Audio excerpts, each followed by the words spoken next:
नमस्कार, मेरा नाम है डॉक्टर पूरू धवन और आज इस वीडियो में हम बात करने वाले हैं कि कैसे एक पैरालिसिस पेशेंट के अंदर जो मसल स्टिफनेस होती है, मसल की जो अकड़न होती है, उसे ठीक किया जा सकता है, कैसे उसको दोबारा से रिलैक्स किया जा सकता है, कैसे पेशेंट के हाथ और पैर में दोबारा से पावर लाई जा सकती है स्टिफनेस को हटाते हुए। तो हम शुरुआत करते हैं इस वीडियो की और चलते हैं और देखते हैं कि कैसे पेशेंट के अंदर स्टिफनेस आती है, क्योंकि जब तक हम इस बात को नहीं समझेंगे कि स्टिफनेस क्यों आई, किस वजह से आई, पैरालिसिस के अंदर पेशेंट के अंदर ऐसा क्या हुआ, तब तक हम इस स्टिफनेस को दूर नहीं कर पाते। तो किसी भी पेशेंट के लिए उतना ही ज़रूरी होता है आज की डेट में समझना कि उसकी बीमारी क्या है, जितना एक डॉक्टर के लिए ज़रूरी है। तो शुरुआत करते हैं पैरालिसिस की स्टिफनेस की। तो पहले पैरालिसिस जो होता है मैक्सिमम होता है ब्रेन स्ट्रोक की वजह से, यानी आपकी ब्रेन की टिश्यू को नुकसान पहुंचता है।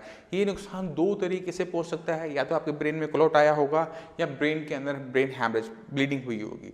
दोनों ही कंडीशन के अंदर जो ब्रेन का जो टिश्यू है, जो कोशिकाएं हैं, सेल्स हैं, वो डैमेज हो जाते हैं। और जब वो डैमेज होते हैं तो बेसिकली जो ब्रेन का कंट्रोल होता है आपके हाथ पैर को कंट्रोल करने का, कि आपका ब्रेन कंट्रोल कर रहा है, आपकी मसल्स को कमांड कर रहा है, करंट भेज रहा है कि इतना हिलो, यहाँ से यहाँ तक जाओ, इस चीज़ को यूँ पकड़ो, वो टूट जाता है, वो कनेक्टिविटी टूट जाती है।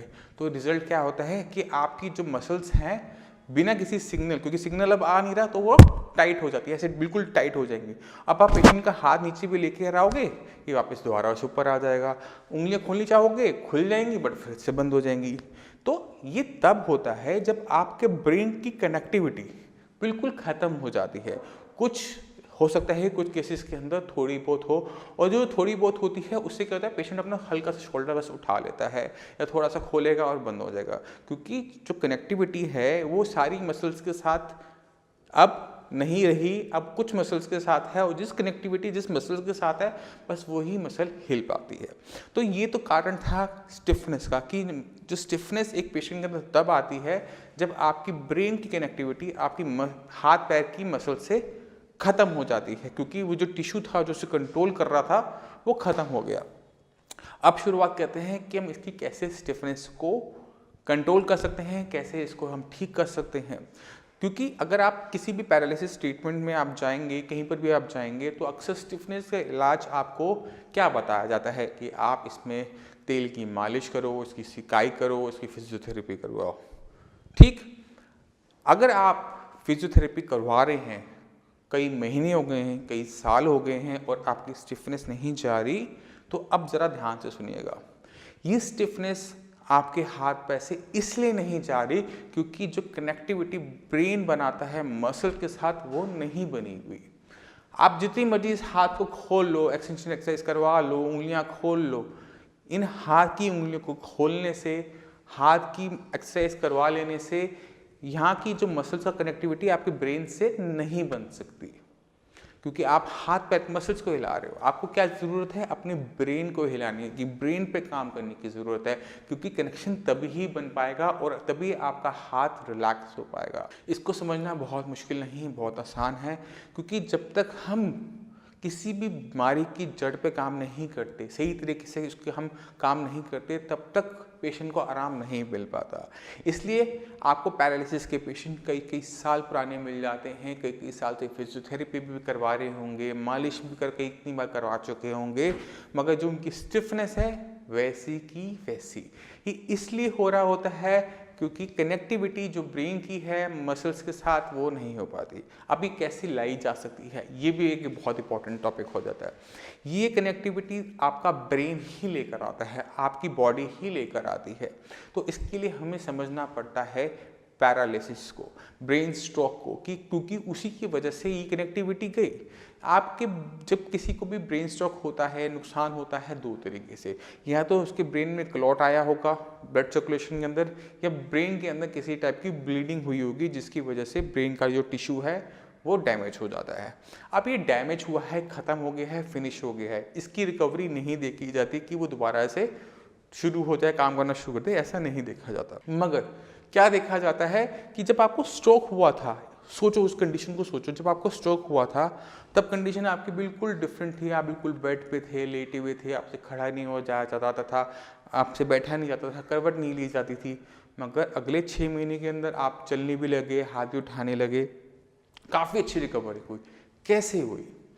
ये रिकवरी आपके शरीर ने खुद ब खुद की।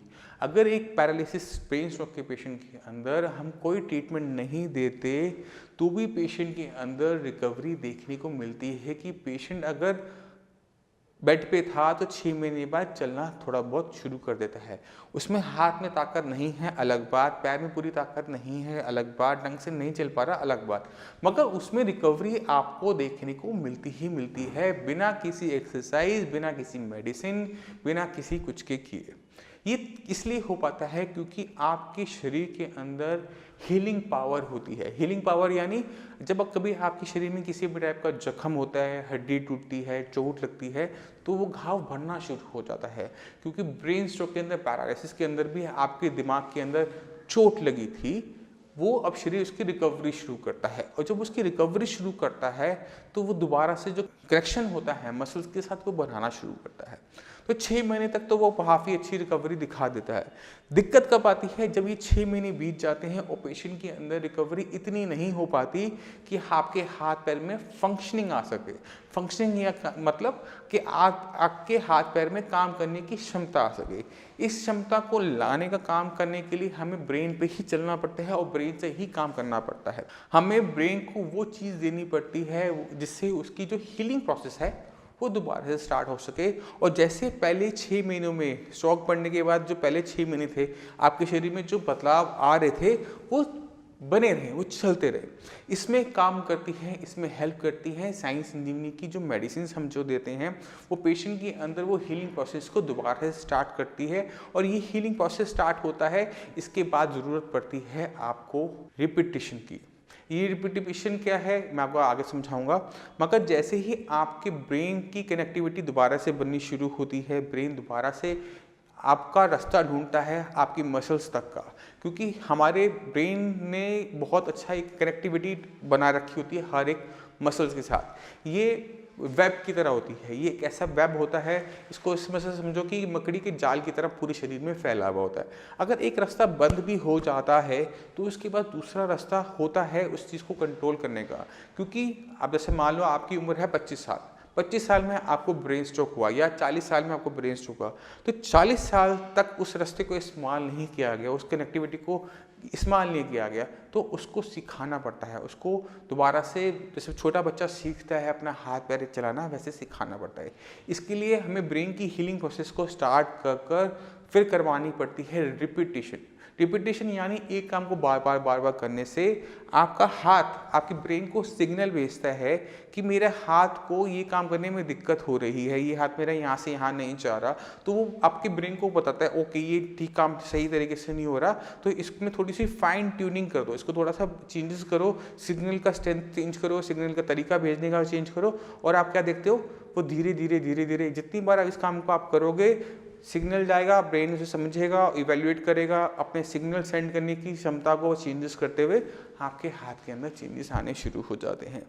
ये एक ऐसा प्रोसेस है जिसको समझना एक पैरालिसिस पेशेंट के लिए बहुत ज़्यादा ज़रूरी है, क्योंकि आप जब इस बात को समझोगे नहीं, आप इसका ट्रीटमेंट भी ठीक तरीके से नहीं कर पाओगे। तो जितने भी पेशेंट होते हैं पैरालिसिस के, जिन पेशेंट के अंदर स्टिफनेस देखने को मिल रही है, तो उनको अपनी स्टिफनेस ख़त्म करनी है तो वो फिजियोथेरेपी से नहीं जाने वाली, वो ऑयल मसाज, हम आपको ऑयल देते हैं बट उससे भी नहीं जाने वाली। अगर एक पेशेंट अपने हाथ पैर के अंदर स्टिफनेस को ख़त्म करना चाहता है तो उसको इस बात को समझना पड़ेगा कि जब तक ब्रेन दोबारा से उस मसल पे कंट्रोल नहीं लेकर आता, आपकी मसल्स अपनी डिफेंसिव पोजीशन में, मतलब यानी कॉन्ट्रैक्टिंग पोजीशन में बनी रहेगी, वो रिलैक्स नहीं हो पाएगी। और जब तक वो कॉन्ट्रैक्शन वाली पोजीशन में रहेगी, टाइट रहेगी, स्टिफ रहेगी, तो आपके काम करने की जो क्षमता है, फंक्शनिंग है, वो भी वापस नहीं आ सकती। तो पहला काम है कनेक्टिविटी। कनेक्टिविटी मिलती है मेडिसिन से। उसके बाद इस कनेक्टिविटी को काम करने लायक बनाने के लिए हमें क्या चाहिए होता है, रिपीटिशन। तो जितने भी पेशेंट हैं पैरालिसिस के, जिनके हाथ पैर में स्टिफनेस है, वो समझ गए होंगे कि स्टिफनेस खत्म होगी कनेक्टिविटी से, कि आपका ब्रेन दोबारा से इस मसल्स पे कंट्रोल करना शुरू कर दे, कंट्रोल हो सकता है कम हो, कंट्रोल हो सकता है ठीक से ना हो, उस कंट्रोल को बेटर किया जा सकता है प्रोग्रामिंग से, रिपीटिशन से, एक ही काम को बार बार करने से। आपका जो हाथ है, पैर है, आपके ब्रेन को ये बताएगा कि मेरे हाथ की जो फिंगर्स है सही तरीके से नहीं चल रही, मेरी कलाई नहीं मुड़ रही, और वो उसको ब्रेन अपने आप इवेल्युएट करता है। कोई अलग से आपको मेहनत नहीं करनी पड़ती, ये ऑटोमेटिक तरीके से ब्रेन इवेल्युएट कर लेता है कि मेरी कलाई हिल तो रही है बट ये पूरी नहीं हिल रही। तो मैं क्या करता हूँ, मैं थोड़ी सी सिग्नल में ना चेंजेस ले आ रहा हूँ। सिग्नल ना आप इस रास्ते की जगह ना इस रास्ते से जाएंगे और इस कनेक्टिविटी इतनी इंटेंसिटी से थोड़ी सी बढ़ा देता हूँ। और जैसे जैसे ब्रेन हर एक रिपीटिशन से, हर एक प्रोग्रामिंग से उसमें चेंजेस लेकर आता है, पेशेंट के हाथ पैर के अंदर चेंजेस देखने को मिलते हैं। मगर ज़रूरी क्या होता है, कनेक्टिविटी। जब तक कनेक्टिविटी नहीं आएगी, आपने सालों फिजियोथेरेपी करवाई है, सालों मसाज करवाई है, आई एग्री, मगर उसमें आपको रिजल्ट्स तब तक नहीं मिलेंगे जब तक या तो ब्रेन अपने आप कनेक्टिविटी ना बना ले। अगर वो खुद बना लेता है बहुत अच्छी बात है, अगर नहीं बना पाता तो आपको साई संजीवनी की ज़रूरत ज़रूर पड़ेगी। तो अगर आप साई संजीवनी के बारे में और जानना चाहती हो तो आप saisanjeevani.com पे जाकर हमारे और पेशेंट से आप यूट्यूब व्यूज़ हैं, आप वो देख सकते हैं कैसे साई संजीवनी काम करती है, उसका आपको बहुत अच्छा आइडिया हो जाएगा। इसके अलावा आप साई संजीवनी का जो चैनल है आप देख रहे हैं, उस पर और वीडियोज़ हैं पैरालिसिस से रिलेटेड, अपनी दिक्कत से रिलेटेड और वीडियोज़ आप उसमें सर्च करेंगे, आपको बहुत सारी दिक्कतों के बारे में मिल जाएगा। ये छोटी छोटी टिप्स एक पैरालिसिस पेशेंट के अंदर ना सिर्फ होप लेकर आती है, ना सिर्फ एक पॉजिटिव एनर्जी लेकर आती है कि हाँ अगर ये पेशेंट ठीक हो सके तो मैं भी ठीक हो सकता हूँ, बल्कि पेशेंट के अंदर वो जो चीज़ ज़रूरी होती है उसमें दोबारा से चलाने के लिए, उसको दोबारा से काम करने लायक बनाने में बहुत ज़्यादा हेल्प करती है। तो जितने भी पेशेंट होते हैं पैरालिसिस के, उनको मैं यही कहता हूँ, माना आपका रोग 10 साल पुराना है, 20 साल पुराना है, मगर आपको हार मानने की ज़रूरत नहीं है। अगर आपने हार नहीं मानी तो साई संजीवनी आपकी पूरी हेल्प करेगा, आपको दोबारा से चलाने में पूरी आपकी जी जान लगा देगा और दोबारा से आपकी फंक्शनिंग आपको लाके देगा। इसके लिए आपने कुछ नहीं करना, आपने नीचे दिए हुए नंबर पे कॉल करना है, साई संजीवनी के डॉक्टर से बात करनी है। वो आपको बहुत अच्छी तरीके से गाइड करेंगे कि कैसे आप अपने हाथ पैर की स्टिफनेस को ख़त्म कर सकते हैं, कैसे अपने हाथ पैर के अंदर दोबारा से ताकत लेकर आ सकते हैं, और कैसे अपनी खोई हुई क्षमता, खोई हुई खुशियों को दोबारा से पा सकते हैं। मैं उम्मीद करता हूँ ये वीडियो आपको अपनी दिक्कत को, स्टिफनेस को समझने में हेल्प करेगा कि मेरे हाथ पैर में स्टिफनेस क्यों है, कैसे इसको हम कम कर सकते हैं, कैसे इसको हम ठीक कर सकते हैं, कैसे दोबारा से हाथ पैर के अंदर फंक्शनिंग लेकर आ सकते हैं।